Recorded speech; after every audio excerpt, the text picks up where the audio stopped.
ලෝකෙ ප්‍රථම මෝටර් රථය නිෂ්පාදනය කළේ කාල් බෙන්ස් කියලා දැනගෙන හිටියට ඔයාලා දන්නවද මුල්ම වතාවට මෝටර් රථයකින් දිගු දුරක් ධාවනය කරේ කවුද කියලා?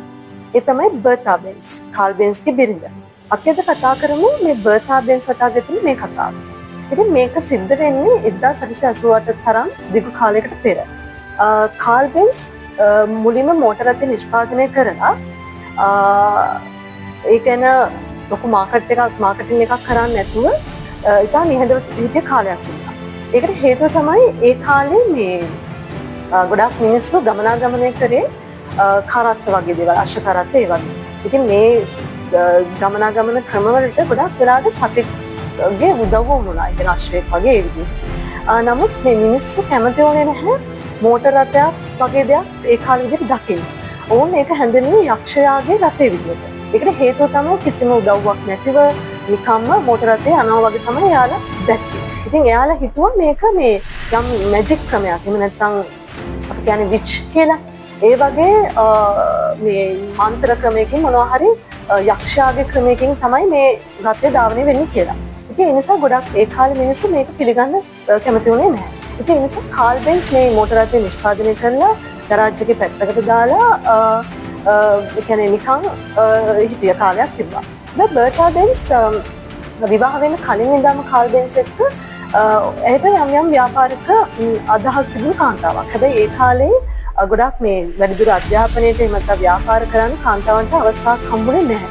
ඒ නිසා විවාහයෙන් පස්සේ අය මේ කාල් බෙන්ස්ගේ මේ මෝටර් රථ නිෂ්පාදනය කරන එකට මුදල් යොදවන විදිහට තමයි අය කටයුතු කරේ. ඉතින් මේ කාල් බෙන්ස් මේ විදිහට මේ මෝටර් රථ සේනය අත්හැරලා ඉඳිද්දී බර්තා බෙන්ස් තීරණය කළා මේ මෝටර් රථය අරගෙන දිගු ගමනක් යන්න. දිගු දුරක් ධාවනය කරන්න. එයාම කාල් බෙන්ස් එක්තරා දිනයක මේ 1888 අගෝස්තු මාසේ එක්තරා දිනයක නිදාගෙන ඉද්දී බර්තා බෙන්ස් ඔහුට නොකියම මෝටර් රථය අරගෙන ඇයගේ දරුවන් දෙදෙනා දාගෙන මේ ඇයගේ මවගේ ගෙදරට යනවා. මේක කිලෝමීටර් ගණනාවක දිගු ගමනක්. ඉතින් මේ ගමන අතරතුර ඇය යම් ක්‍රම කියන්නේ යම් පොඩි මේ මෝටර් රථය ධාවනයේදී අවශ්‍ය වෙන මෙවලම් මේ මෝටර් රථ දිගු ගමනේදී ඇය සොයා ගන්නවා. ඒ විතරක් නෙවෙයි මේ ඒ විදිහේ මේ ධාවනය කරන යම් රසායන ද්‍රව්‍යයක් තමයි මේ ධාවනයට යොදාගෙන තිබෙන මෝටර් රථේ. ඒක ඉවර වුණාට පස්සේ ඇය ඒ ගමනේදී මග තිබුණු පාමසයකින් මේ රසායන ද්‍රව්‍ය ගන්නවා. මිලදී ගන්නවා. ඉතින් ඒක තමයි මේ අද වෙන ලෝකයේ පළමු ඉන්ධන හල විදිහට සලකන්නේ. ඒ කාලේ අද වගේ ඩිරෙක්ට් අපි මේ පාවිච්චි කරන ඉන්ධන නෙවෙයි මෝටර් රථයට යොදාගෙන තිබුණේ. නමුත් එක්තරා විදිහක ගැසොලින් වගේ කිමිකල් එකක්. ඉතින් මේ ගමනේදී තමයි ගොඩක් අය මේ බ්‍රේක් සිස්ටම් එකට අදාළ වගේ සමහර පොඩි දේවල් නිෂ්පාදනයක් කරන්න අය හිතලා. ඉතින් ඒක තමයි ඊපස්සේ අය අම්මගේ ගෙදරට ගිහිල්ලා ටෙලිග්‍රාෆ් පණිවිඩයකින් කාල් බෙන්ස්ට දන්වනවා ඇය මෝටර් රථය අරගෙන මේ විදිහට ආවයි කියලා. ඉතින් අද වනට ලෝකේ පළමු වතාවට දිගු දුරක් ගමනායක් දක්වා ගමන් කරපු මෝටර් රථ ධාවනය විදිහට සලකන්නේ මෙන්න මේ බර්තා බෙන්ස්ගේ ගමනය.